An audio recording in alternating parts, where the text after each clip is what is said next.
Imagine watching a marriage fall apart in real time at a dinner party. Oh, wow. Yeah. That's a heavy way to start. Right, but you know the feeling. You Right. are just sitting there picking at your food and you can just feel it. You absolutely feel it. And the thing is, you can't point to a single, explosive insult. No. No one threw a glass of wine, no one stormed out of the room. It's all subtext. Exactly. Subtext. If someone asked you for, cold, hard evidence, you couldn't give them a definitive data point. Right. There's no spreadsheet for that. But, with absolute undeniable certainty that the structural integrity of that relationship just collapsed. Yeah. You feel it in your bones. Yes. But then, this is the crazy part. The second you try to explain it to someone else on the ride home, the words just kind of fall apart. They always do. You end up sounding vague or petty. You're pointing to some tiny detail like, did you see the way he handed her the salt? Right. The salt shaker thing. Yeah. And your friend is like, he just handed her the salt. Right, because that tiny detail doesn't actually capture the massive undeniable shift you just witnessed.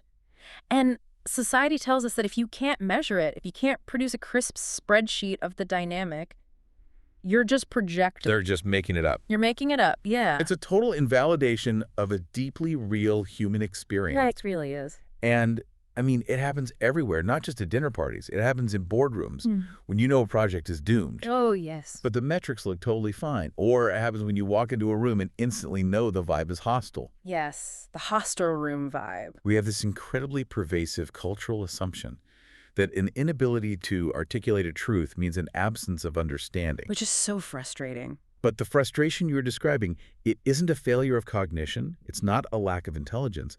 It is fundamentally a limitation of language. Okay, wow. A limitation of language. Yeah. Language is an incredibly powerful tool for shared external discrete things, but it is remarkably bad at handling complex internal relational structures. Which perfectly sets up what we are diving into today. Because we're unpacking a massive stack of materials today for this deep dive that completely flips that cultural assumption right on its head.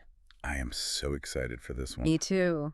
This deep dive is dedicated to understanding those invisible underlying patterns of reality and why our words so often fail us when we try to share that understanding. It's a huge topic. It is. And to get there, we are going to look at how two vastly different fields, and I mean vastly different, are essentially doing the exact same thing. Which fields? Just to lay it out for everyone. Right. So we are looking at the ancient mystical tradition of Gnosticism Okay. and the highly modern mathematical field of cybernetics. On paper, those sound like complete opposites. Right. Mystical scrolls and computer math. But by the end of this deep dive, you are going to have a completely new framework for how you acquire knowledge. And why you absolutely should not dismiss your own intuition. Exactly. You'll learn how to spot the hidden structures governing your daily life. So to even begin connecting ancient spiritual traditions with, modern systems engineering, we kind of have to start at the root of the friction. You root with friction. Okay. Yeah. We have to look at how we are culturally conditioned to validate truth, which means contrasting empirical and non-empirical knowledge. Okay, let's break that down. Empirical versus non-empirical. Right. So if you look at how these frameworks break it down, empirical knowledge operates entirely on what can be externalized. It demands measurement. Yes. It requires observation. The whole foundation of the scientific method is that an observation must be repeatable across different observers. Right. If I drop an apple, it falls at a specific rate of acceleration. Gravity. Right, gravity. And you can drop an apple and it will do the exact same thing. We can write down the math, publish it, share it, and completely agree on it. And the superpower of that empirical approach is translation. Translation. Yeah. It takes a phenomenon and translates it into a shared, testable form. It stabilizes knowledge by making it transferable. Okay, I see. So I don't need to, have your exact life experience to understand your data. Exactly. You don't have to possess my exact brain chemistry or my background. You just have to look at the numbers. The numbers do the talking. Right. It removes the subjective experience of the observer entirely. It just leaves behind a discrete, tangible output. Which is incredibly useful. Oh, it's why empirical science has built the modern world. It is incredibly effective. But the danger, and this is a major theme across the sources we have today, is assuming that because empirical methods are so effective at translation, they are the only valid way to encounter reality. That is the trap. The ultimate trap. Because not all knowledge originates in a domain where measuring tapes and scales actually work. Exactly. There is an entirely separate category, the non-empirical. And, when people hear non-empirical, I feel like they immediately think, woo. Oh, 100%. They think of like astrology or crystal healing or just random, ungrounded vibes used as an excuse for not having the facts. Which is just a complete misunderstanding of the term. Right. Non-empirical does not mean vague or empty. It simply means the knowledge does not originate in a domain that can be captured by external measurement. Okay, give me an example. Well, you cannot use a thermometer to measure the structural integrity of a bridge. Right, it's the wrong tool. Exactly. But that doesn't mean the bridge isn't real, or that structural integrity is a woo-woo concept. That makes so much sense. It just means the thermometer's looking for the wrong kind of data. Non-empirical knowledge is internally verified. Internally verified. Yeah. It is apprehended directly through internal coherence rather than, like, external proof. I want to try an analogy here. Based on what I read in the sources, Go for it. it's kind of like trying to explain why a joke is funny by breaking down its grammatical sentence structure. Oh, I like that. Right, because you can measure the grammar, you can test it, diagram it on a chalkboard, and point out, like, oh, here is a dangling participle juxtaposed with an unexpected proper noun. Which sounds hilarious. Right. The grammar is purely empirical, but the actual humor is non-empirical. Yes. If you force the funny into that purely empirical grammatical breakdown, the joke just dies in the operating table. You lose the humor entirely. Because the humor isn't in the individual words. Exactly. The discrete outputs, the words themselves, they don't contain the comedy. The humor lives entirely in the relational totality. The relational totality. That's a good phrase. It's the timing, the cultural context, the setup, the subversion of expectation. It lives in the structure of the system, not the parts. Yes. And when you try to compress a system-level recognition like humor or like that shifting dynamic in the relationship at the dinner party into a medium designed only for discrete outputs, it shatters. It completely fragments. Yeah. And the sources call this the expression gap. The expression gap. That is such a key concept here. It really is. Because the difficulty isn't in the knowing. Like, we know the joke is funny. We laugh. We laugh. And we know the relationship at the dinner party is failing. We feel it. The difficulty is purely in the conversion. The translation. Yes, the translation from an internal recognition of a whole system into a linear string of words or data points. And because of that expression gap, we suffer from a persistent society-wide delusion. A delusion. Yeah. When something cannot pass through that empirical translation process without losing its essence, we treat it as if it is not known at all. Oh, wow. We confuse the inability to express with the absence of knowledge. That is so profound. But this non-empirical knowing is deeply real. It's just knowledge that doesn't survive empirical reduction. So if non-empirical knowledge isn't just an excuse for lacking facts, what are we actually recognizing? That is the million-dollar question. Right, because if I'm not measuring the individual words of the joke or the individual actions at the dinner party, what am I perceiving? You are perceiving structure. Structure. Yes. And understanding this requires a complete paradigm shift in how we think about learning and knowing. Because we are so used to focusing on the pieces. Exactly. We usually fall into the trap of content-based thinking. Content-based thinking, okay. We assume that knowing something means accumulating isolated facts. More data, more information, more content. Just memorizing trivia. Right. But true understanding requires a shift from hoarding isolated facts to recognizing the system that actually produces those facts. This concept is so central to the materials we're examining today, and they use a very specific, heavily loaded term for it. The logos. The logos, yes. Now, usually when you hear logos, you think of ancient Greek philosophy. Or the opening of the Gospel of John. Right. It sounds like a purely mystical concept, but it is defined here in the sources in a rigorously structural way. Very rigorous. Apprehending the logos isn't about having some, like, mystical vision in a cave. No, not at all. It is in alignment with the generative patterns of reality rather than the surface forms that express it. It's the relational order. I think of it like standing on the beach and looking at the ocean. Okay, paint the picture for me. So the empirical mindset is obsessed with the waves. It wants to measure the exact height of each wave. The frequency of the crashes. Yeah. The temperature of the water at the crest, the salinity. That's the data points. That's the content. It's all measurable, it's all verifiable, and it's all completely true. Right. The wave is actually that tall. Exactly. But apprehending the logos is understanding the tide. Oh, I love that. It is understanding the gravitational pull of the moon, the underlying thermal currents, the massive invisible forces that actually generate the waves. So what is known in this non-empirical mode is not the set of observable outputs. No. It is the relational order that produces them. Yes.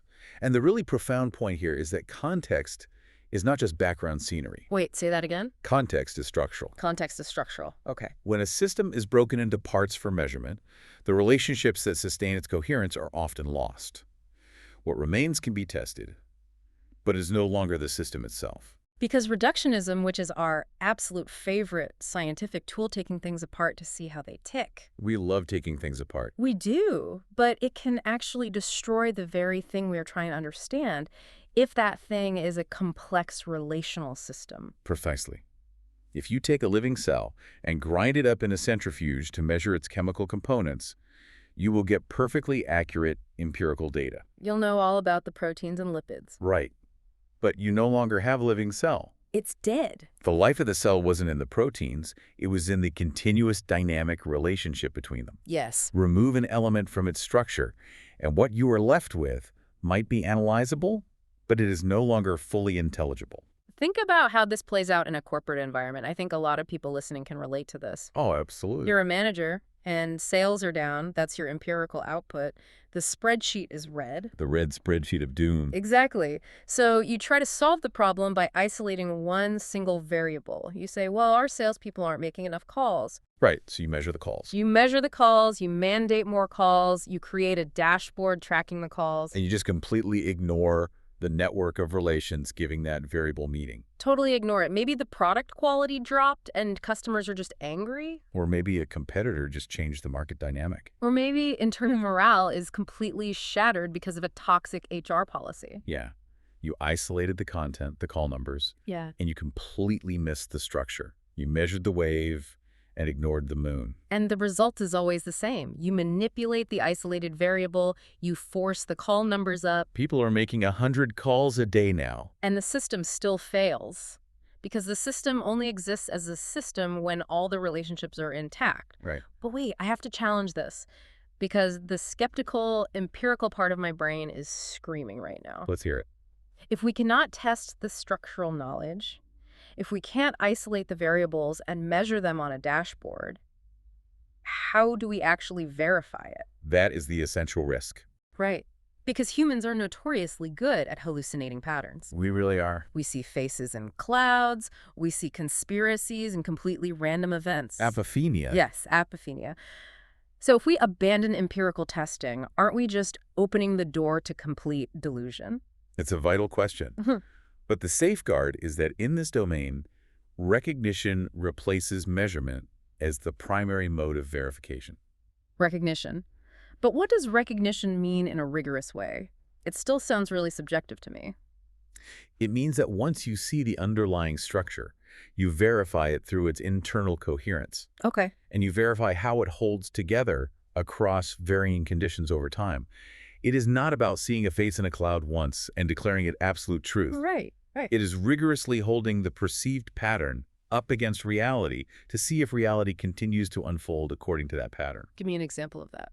Think about language again. If you understand the structural rules of English syntax, Sure. you don't need to empirically verify every single new sentence someone speaks to know if it's grammatically coherent. I don't need to test every sentence in a lab. Exactly. You recognize the pattern, you know instantly if it works or if it's broken. So empirical knowledge is verified by saying, let's run this test 100 times in a vacuum and see if we get the exact same number. Yes. And non-empirical structural knowledge is verified by saying, does this relational pattern continue to hold true and generate coherent meaning across chaotic, shifting contexts? That is exactly it. It's a different standard of proof, not an abandonment of proof. Okay, that makes me feel better. Verification becomes an internal click of coherence. Does this new information fit the relational totality of the system? Does it maintain the system's integrity? Right. It is internally verified, but deeply grounded in continuous experience. Precisely. Okay, so if this non-empirical knowledge is just rigorous pattern recognition, then someone must have tried to map these patterns. Oh, they definitely have. Because it sounds incredibly abstract right now, almost philosophical. Right. But we actually have entire rigorous disciplines dedicated to this exact thing. Yes, we do. And this brings us to the incredible, totally unexpected convergence that the sources highlight, The convergence of Gregory Bateson's Cybernetics and ancient Gnosticism. which is just wild to me. This is where things get genuinely wild, yeah. Let's start with cybernetics. Okay, lay it out. So, cybernetics emerged formally in the mid-20th century. It was heavily influenced by thinkers like Gregory Bateson and Norbert Wiener. Right around World War II, right? Exactly. It originated initially dealing with things like anti-aircraft artillery. How so? Well, they were asking, how do you design a gun that can track a moving plane? Oh, because the plane is trying to dodge. Right. So you need a system that can sense its environment, recognize its own errors in aiming, and adjust itself automatically. Wow. That is cybernetics. It is the formal, scientific study of systems. It looks at feedback loops, regulation, control, and adaptation. So it asks, how do systems maintain themselves? How do they adapt to change? How do they preserve their identity in a chaotic environment? Right, so cybernetics is the language of computer networks. Biological ecosystems. Mechanical thermostats. It is highly modern. It tracks interactions explicitly. Let's look at the classic cybernetic example from the text. The room thermostat. Oh, the thermostat is the perfect example. Right, so you set it to 70 degrees. Yep. If the room drops to 68, the thermostat senses the change. It gets a piece of negative feedback. And it turns the heater on. Exactly. When the room hits 72, it senses the change again and turns the heater off. It is a continuous circular loop of information and action, and it's designed to maintain a stable structure. Which is called homeostasis. Yes, homeostasis. It's incredibly logical and mathematical. And it fundamentally shifted science from looking at linear cause and effect. You know, A hits B, B moves. Like billiard balls. Right. It shifted it to circular causality. Because the heater changes the room, but the room also changes the heater. It's purely relational. Now, keep that thermostat in your mind, Yeah. that circular feedback loop, because right alongside it, we are going to place Gnostic thought. Which is quite the pivot. It feels like taking a math textbook and taping it to an ancient scroll. It really does. Because Gnosticism is a massive, complex spiritual tradition that flourished in the 1st and 2nd centuries. It's mystical. Yeah. It's deeply esoteric. It involves wild cosmologies, divine emanations, secret knowledge. But the argument here, and this is mind-blowing, is that Gnosticism is actually mapping the exact same terrain as cybernetics. They're studying the exact same underlying systemic pattern. How is that even possible? They're doing the identical work of mapping relational structure. But instead of using terms like feedback loops, system regulation, and homeostasis, Gnosticism uses terms like emanation, alignment, and the pleroma. The pleroma. Yeah, which translates to fullness or totality. The crucial difference isn't the substance of what they are studying. The difference is purely in the encoding. Encoding, like the way the information is packaged and transmitted. Precisely. Cybernetics uses analytic encoding. Analytic encoding. It gains clarity by decomposing the structure. It isolates the variables, names the processes like positive and negative feedback, and describes everything explicitly. It's a language built by and for engineers and mathematicians. It gives you incredible precision. Yes.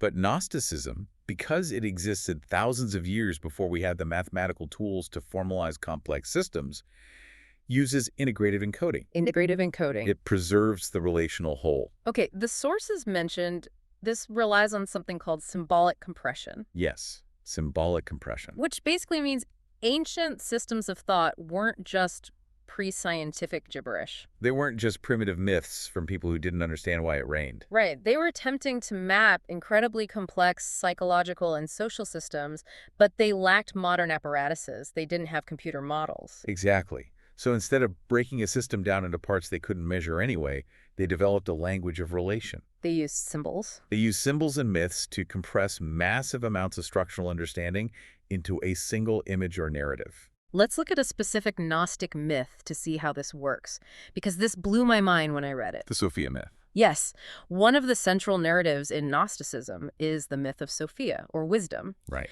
Sophia is an emanation of the ultimate divine reality, the pleroma, the perfect, coherent whole. Yes. But Sophia desires to comprehend the whole by herself, separating from the totality. And in doing so, she falls. She falls, and her fragmented, separated state gives rise to the material universe. Which is governed by the demiurge. The demiurge, a false creator god who arrogantly believes the physical parts he manipulates are the ultimate reality. He is completely blind to the larger spiritual whole. Okay, now when you look at that through a cybernetic lens, the translation is stunning. It lines up perfectly. The pleroma is the coherent system operating in perfect homeostasis. Yes. Sophia's fall is the introduction of error, the attempt to isolate a part from the whole, the reductionist urge. It's the moment the system breaks its feedback loop. Yes. And the demiurge is literally the personification of empirical reductionism. I love this part. He is the manager staring at the call sheet dashboard, convinced that his little metrics are the entire universe. Completely oblivious to the massive relational structure, the pleroma, that actually sustains everything. That is exactly it. The myth is an integrative encoding of a systemic truth. It holds multiple relational layers, psychological arrogance, the limits of material perception, the danger of fragmentation together in a single construct. So to read the myth of the demiurge like a literal historical account. Like there's a giant angry man in the sky. Right, or to dismiss it because we have telescopes that don't see a giant false god in space is a profound category error. It is fundamentally misinterpreting its function. They weren't competing with empirical science? No. They were addressing a domain of relational structure that empirical methods simply couldn't touch back then. Okay, I have an analogy for this. Already. It's like playing a massive, graphically intense video game. Cybernetics is the raw source code. It is lines and lines of text, isolating every single variable. The physics equation for gravity, the collision detection loops for every single object. It is precise analytic encoding. Right. Gnosticism, on the other hand, is the visual rendering of the game on your screen. It's the gameplay. You see a dragon flying over a mountain. Yes. You aren't seeing the code, you are seeing the integrated symbolic representation of that code. And if you are the player in the game, navigating the environment, you don't care about the physics engine's source code. No. You need the visual symbol of the dragon to know when to run and hide. You need the integrative encoding to survive the experience. Because trying to explain the majestic, terrifying flight of the dragon by reading aloud the collision detection code brings us right back to trying to explain the joke with grammar. You lose the experience entirely. Gnosticism, in its integrative encoding, preserved the lived reality of navigating these vast systemic structures. While cybernetics gives us the mathematical map of those structures. Both are pointing to the exact same underlying reality. Yes. Which forces us into a pretty uncomfortable realization. Which is? If cybernetics gives us the source code and Gnosticism gives us the gameplay experience, and they are both studying the exact same systemic patterns, what else have we artificially separated? Oh, man. Because the logical conclusion here is that we are actually looking at a single discipline of structure. The divisions we've created are entirely artificial. This is a radical proposition from the text. It really is. What are universally treated as entirely separate disciplines, spirituality, psychology, and cybernetics, are not distinct studies at all. They are different encodings of the same underlying inquiry. Exactly. How systems organize, how they regulate themselves, and how they maintain coherence. The object of study is singular. The patterned organization of relation, that is the fundamental object. Whether that organization is happening inside the neural pathways of a human brain, the interpersonal dynamics of a family unit, or the routed networks of a server farm. Let's break down how each domain translates this exact same structure. Sure. Psychology looks at this underlying structure and sees perception, behavior, trauma, and internal regulation.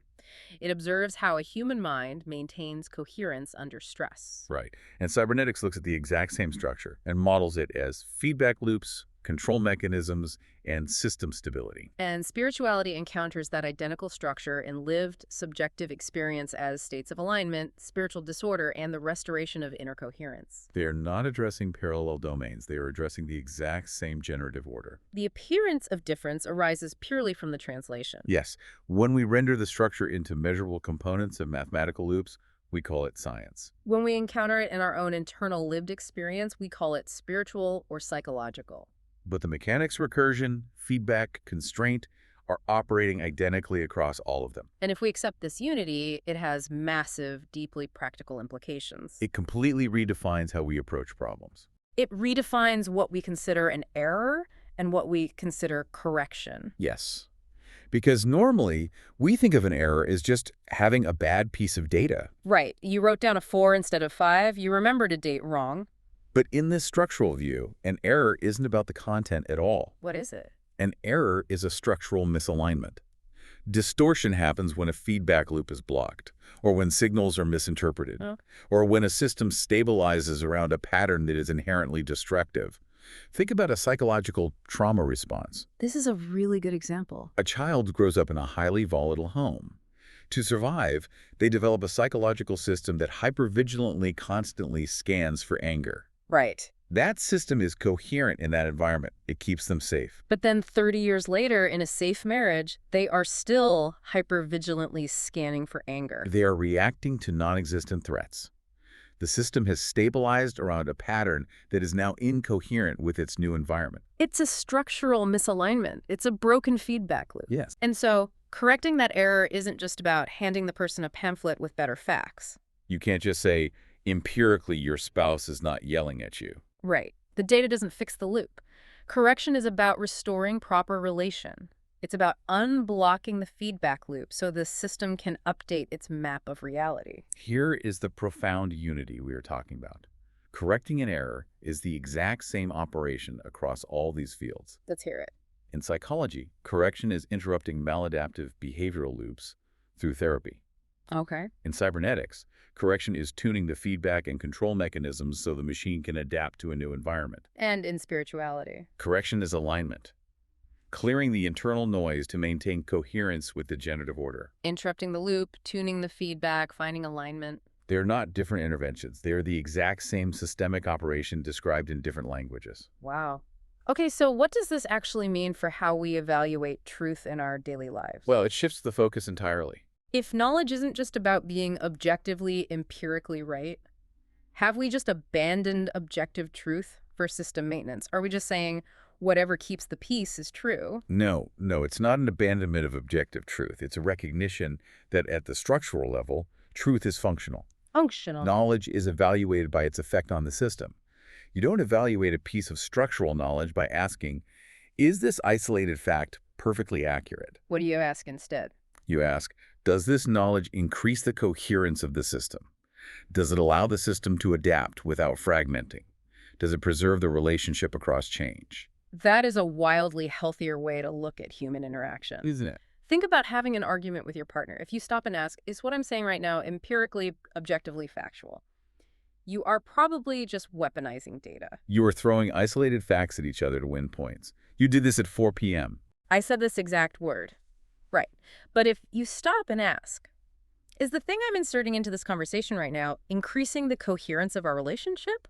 Or is it fragmenting the system? It changes everything. You stop fighting over content and you start managing the structure. And that transition, moving from hoarding facts and winning arguments to managing and recognizing structure, leads us to the final and perhaps most difficult part of this exploration.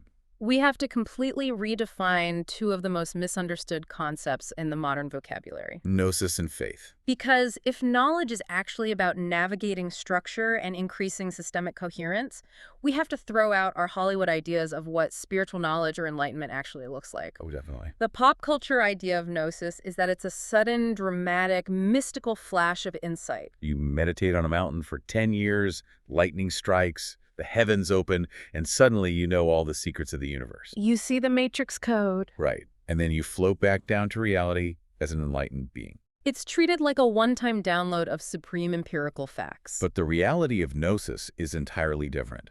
What is it then? Gnosis is not an isolated flash of insight. It is practical wisdom. Practical wisdom. Yes, it is grounded in the ongoing, continuous recognition of structure. It is a lived ability to perceive and respond to the relational order across different contexts. It is highly practical. It's a skill, like learning a language or a martial art. Exactly. Yeah. It develops through continuous engagement. You don't attain gnosis by abstracting yourself away from the world in a cave. You refine it by paying intense, sustained attention to relationship. You pay attention to how your actions feed back into the systems around you. You watch how patterns repeat in your life, how coherence is maintained or disrupted in your daily interactions. So it is stabilized over time as a consistent mode of perception. It is the developed capacity to navigate reality in coherence with the systems that underlie it. So gnosis is practical, structural wisdom. But what about faith? Because this is the big one. Oh, this is the really big one. Modern empirical culture generally mocks faith. Totally. The common accepted definition is that faith is blind trust.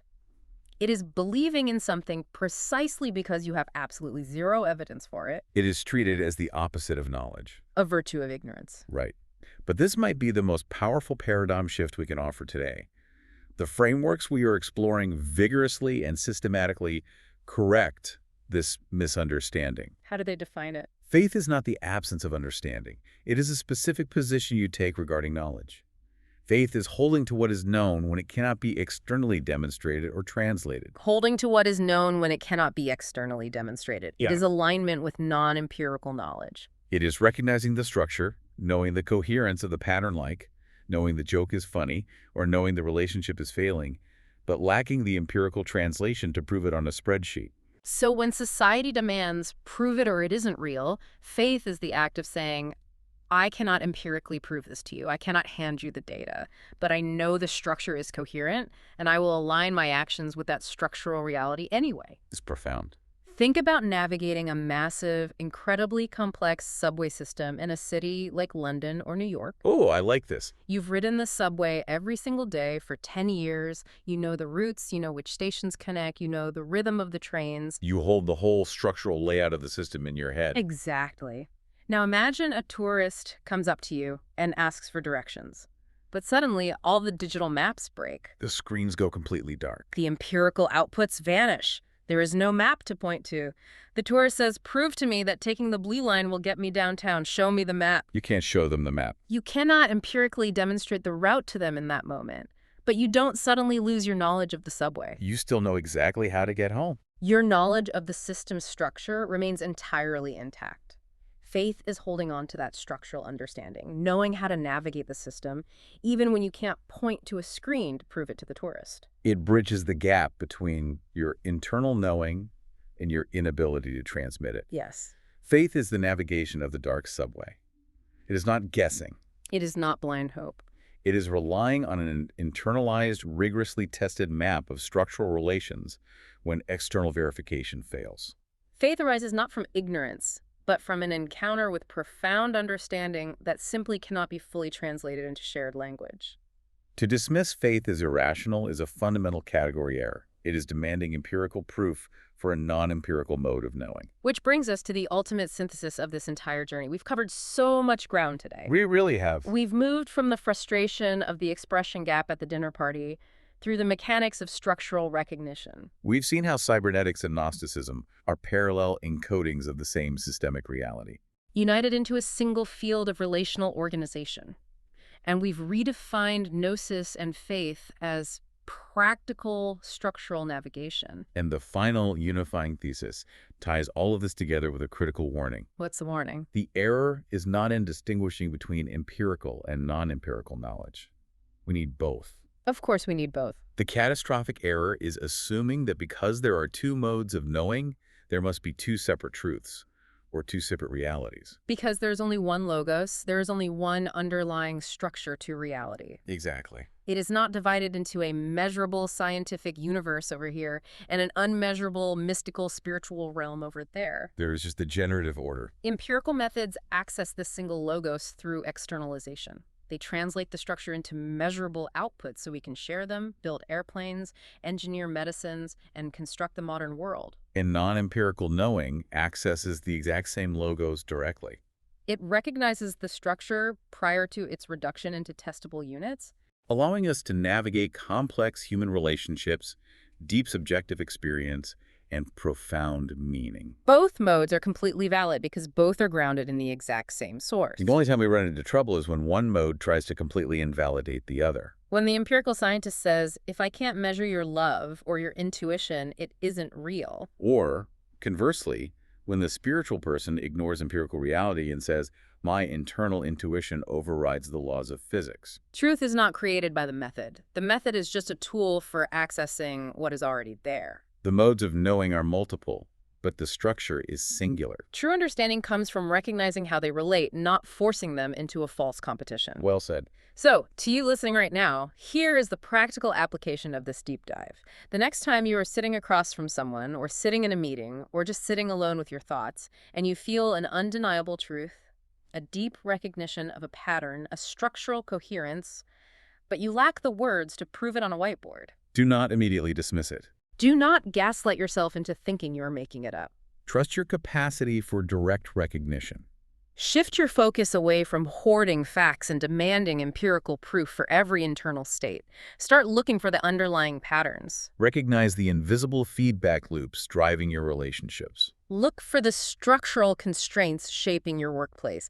Pay attention to the generative order of your own mind. You possess the capacity for practical, structural wisdom.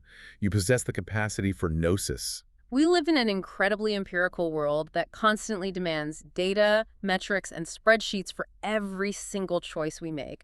We are obsessed with measuring the height of the wave. But we need to see the tide. We need to see the tide, but I want to leave you with a final thought to mull over today, circling back to where we began. Let's hear it. Look around your life today and ask yourself, what profound, complex system are you currently trying to break apart and measure, when what you really need to do is put the measuring tape down, step back, and simply recognize the pattern?